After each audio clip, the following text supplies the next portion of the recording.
In today's video, I am going to teach you how to fix Google Chrome crashing when printing from internet. To begin, open Google Chrome and go to the page or internet document that you are trying to print. Make sure the content is loaded completely before you continue. If it is a web page, wait until the text, images, or document preview are visible. If it is a PDF or online form, give it a few extra seconds so Chrome is not still loading the page in the background. This helps make sure the print command is being sent from a stable page. On a Windows computer, press Ctrl, Shift, and P at the same time. Hold down Ctrl and Shift, then press P once.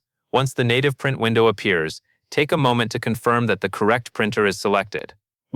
After you have confirmed the settings, click the Print button in the System dialog.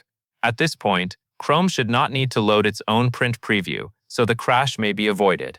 If the print job goes through successfully, then this shortcut can be used anytime Chrome has trouble printing from the internet. That covers everything you need to know. Use Ctrl, Shift, and P on Windows, or Command, Shift, and P on Mac, whenever Chrome crashes while opening the normal print preview.